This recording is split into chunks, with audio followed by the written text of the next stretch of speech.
Hi everyone, today we're going to take a look at another horrible case with you. Julia Simmons was living with Stephen Nicholas, a divorced day trader, in his 3-bedroom home outside Portland, Oregon. According to Julia, she and Stephen met online when she was looking for a place to rent. She thought Stephen was charming and nice. While Julia and Stephen lived together, Stephen met Julia's 20-year-old daughter, Rhonda. Stephen, 10 years older than Rhonda, thought she was the most beautiful woman he had ever seen. Stephen became smitten with Rhonda. It was hard not to be. In addition to her beautiful looks, she had an incredible personality. What surprised Stephen the most was Rhonda appeared interested in him too, so they started to date. As their relationship progressed, Stephen and Rhonda became more serious. Eventually, the couple decided to live together, and Rhonda moved into Stephen's condo. During the time Stephen and Rhonda dated, he developed a close connection with her family, particularly her sisters, Melanie and Tessa. Initially, when Rhonda and Stephen began their relationship, Tessa was only 9 years old. She found Stephen incredibly fun and playful, which made her enjoy spending time with him. Years went by, and Stephen and Rhonda continued living together as a committed couple, but they never married. Rhonda often wondered what it would have been like to be married to Stephen. Her friends knew how badly she wanted to get married, and they felt she was holding out for hope.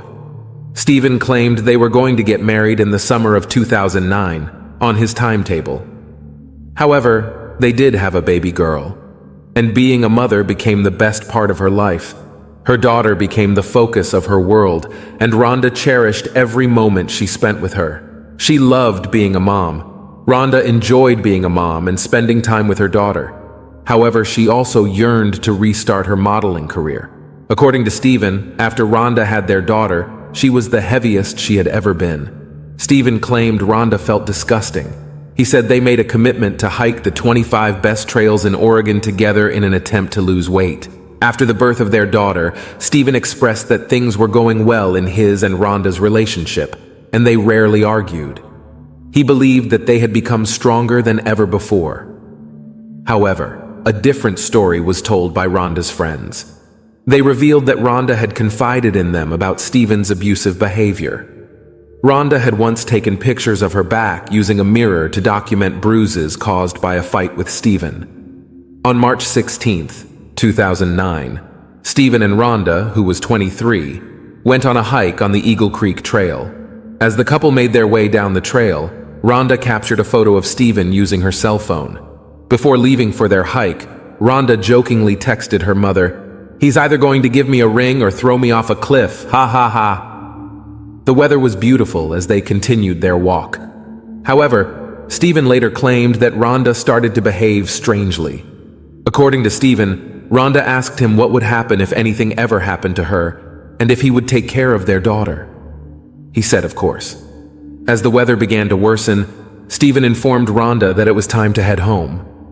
Instead of turning back, Stephen claimed that Rhonda wrapped a towel around her shoulders, declared herself Supergirl, and started to run down the narrow, slippery pathway. Stephen claimed that he witnessed Rhonda slip and fall over the side of the Eagle Creek Trail, approximately 150 feet. After Rhonda fell off the Eagle Creek Trail, Stephen claimed that he hiked down to the ravine in which she had landed because he couldn't get cell service and held her body.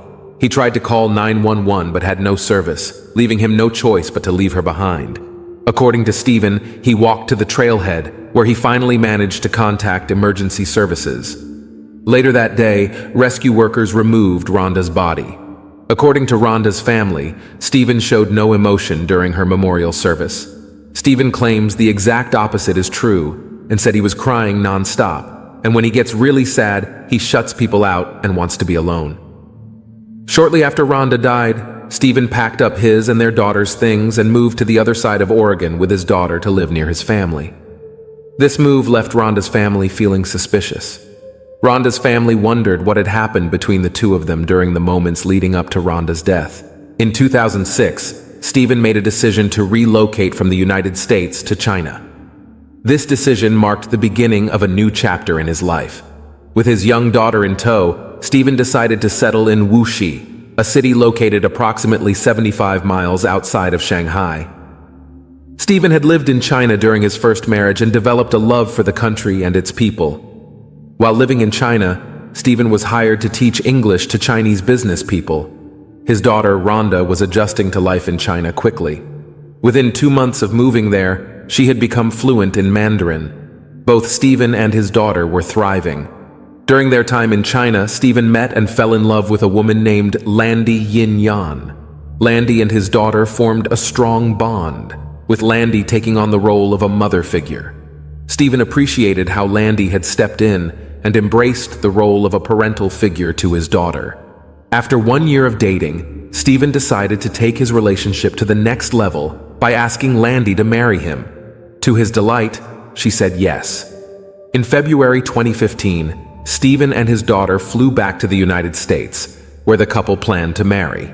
They decided to have 2 ceremonies, one in America and one in China, to accommodate both of their families and friends. Stephen and his daughter arrived in the United States 1 day before his fiancée.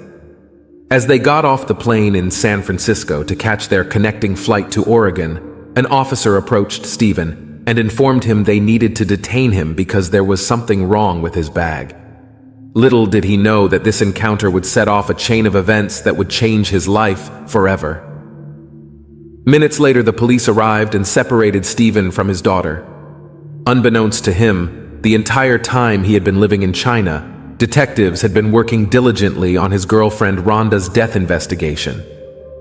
Suspicious circumstances surrounding Rhonda's fall from Eagle Creek prompted them to keep the inquiry going, and they eventually came to the conclusion that Stephen was the one who was responsible for her death.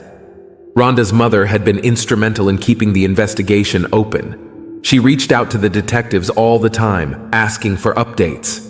The police arrested Stephen at the airport for Rhonda's murder and extradited him to Oregon. After Stephen was arrested, he claimed that he thought he was dreaming. Stephen hoped he would open his eyes and find himself home in China, with Landy by his side. However, this was no nightmare. This was real life. Stephen's bail was initially set at $2 million. He spent the next 14 months behind bars awaiting his trial.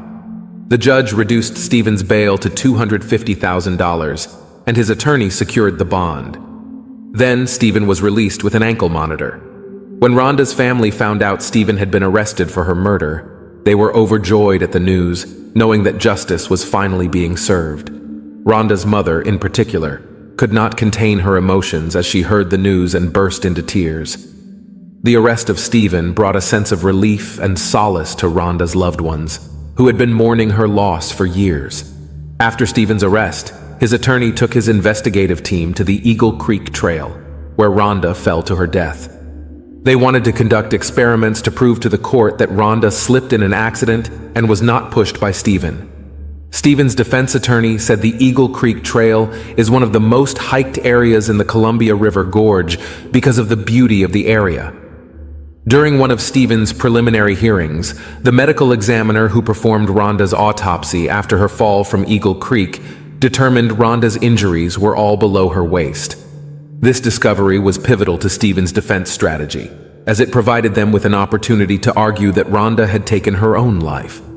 Stevens's defense team argued that the impact of hitting the ground caused Rhonda's broken pelvis and evidence she had fallen feet first rather than tumbling head over heels, which would suggest she had been pushed.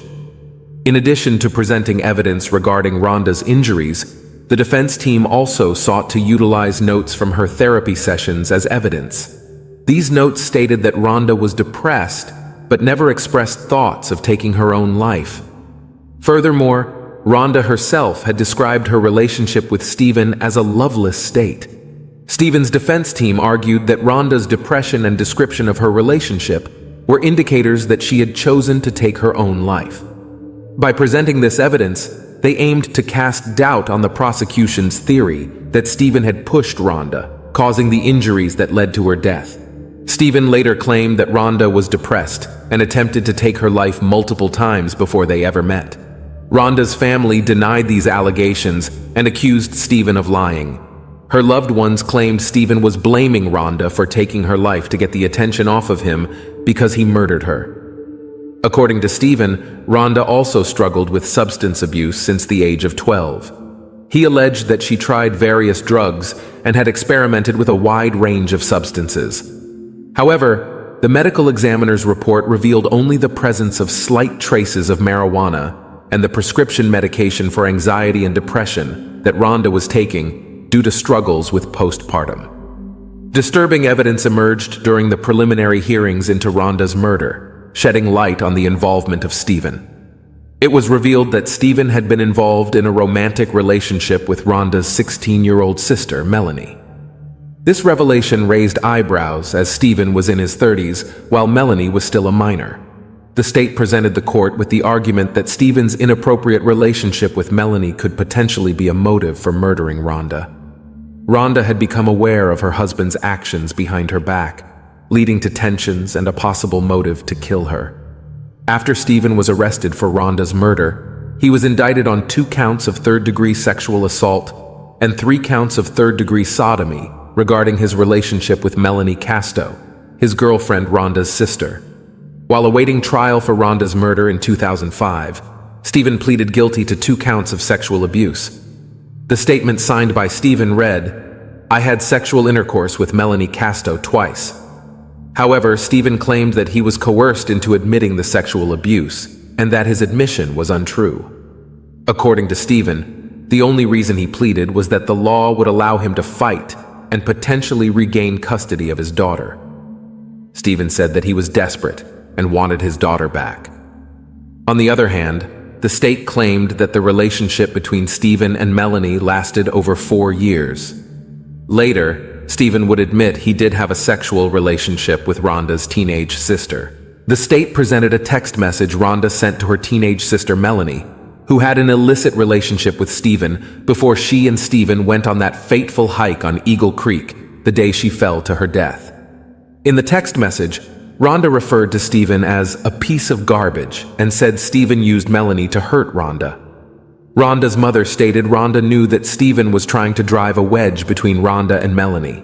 She claimed Rhonda loved her little sister and wanted to repair their relationship. According to the state, not all was well in the relationship between Rhonda and Stephen, as Stephen claimed. The court was provided with more evidence indicating that Stephen had a deviant sexual past. It was revealed that just 6 months after the mother of his daughter, Rhonda, passed away, Stephen was arrested and charged with 5 counts of sexual abuse for allegedly touching a 13-year-old girl. Stephen refuted these allegations, maintaining his innocence. However, he later admitted to sending a sexually suggestive text message and a picture with his shirt off to the victim. He acknowledged the inappropriate nature of his actions and pleaded guilty to 1 count of sexual harassment. At one of Stephen's preliminary hearings, the state presented the court with photos taken by Rhonda, documenting her bruised back. Rhonda's best friend said she witnessed Rhonda and Stephen fight a few times when she was on the phone with Rhonda and could hear them arguing in the background. In addition to these photos, the court also heard testimony from Stephen's ex-wife, who claimed that he had attempted to suffocate her and throw her over the railing of their 8th-floor apartment in November 2003. Stephen was not charged with any crime in China in relation to this incident, and he denied the allegations. Rhonda's family firmly believes that her boyfriend, Stephen, was responsible for her death. They feel he murdered her to cash in on a life insurance policy that he had taken out on her, which he had recently increased. Her mother expressed her suspicions, stating that Stephen had lost a substantial amount of money through day trading the previous year and was not financially stable. Furthermore, everyone who knew Rhonda can attest to the fact that she had a deep love for her 9-month-old daughters, and there is no way she would have taken her own life by jumping from Eagle Creek. In May 2017, Rhonda's family was shocked and horrified when they learned that the state had arranged a meeting with the defense and had come to an agreement. Stephen pleaded guilty to the lesser charge of criminally negligent homicide. Although the state believed he had murdered her, they knew the case against him was weak due to the lack of physical evidence proving he had pushed her from the trail at Eagle Creek. Stephen was given credit for the time he served while awaiting trial. However, he had to remain on parole for 3 years. Stephen had his ankle monitor removed and was released from custody. To Rhonda's family and friends, Stephen taking a plea deal was not justice. They felt that he should have faced harsher consequences for his actions. During Stephen's sentencing hearing, Rhonda's sister made an impact statement. She expressed her anger and frustration towards him and told him that he had destroyed her whole family and had caused immense pain and sorrow. Rhonda's mother also expressed her confusion and frustration, stating that she could not understand how Stephen could have taken away her daughter, leaving their family shattered. Stephen claimed that he had not pushed Rhonda, but had taken the deal because time was running out for him to regain custody of his daughter. He stated that he had been willing to face the consequences of his actions for the sake of his child. However, despite Stephen's claims, Rhonda's family and friends remained unconvinced. During a 2018 interview, Stephen made a startling allegation regarding the fate of Rhonda, his war buddy. According to Stephen, on the day of her fatal fall, she was still alive when he hiked down Eagle Creek Trail and found her. The interviewer then questioned Stephen if he had put Rhonda out of her misery that day. Stephen responded by asking the interviewer a hypothetical question. If you shoot your war buddy because you see how much pain he's in, is that murder?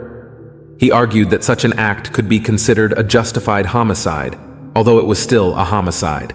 While Stephen never explicitly admitted to harming Rhonda, his comments allude to the possibility of his involvement in her death. In 2017, Rhonda's mother applied for Social Security survivor benefits on behalf of Rhonda's infant daughter. Rhonda's mother claimed that her granddaughter lived with her, and she promised to use the benefits solely for the baby's care. However, the state alleged that between April 2010 and December 2014, when Rhonda's mother claimed the little girl lived with her, she had, in fact, been living with her father, Stephen. The state charged Rhonda's mother with theft of government funds totaling nearly $40,000 over 5 years.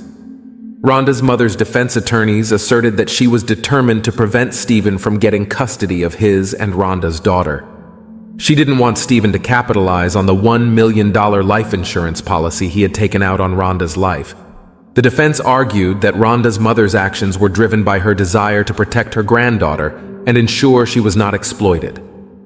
According to the defense, Rhonda's mother had a history of depression, which intensified after her daughter's death.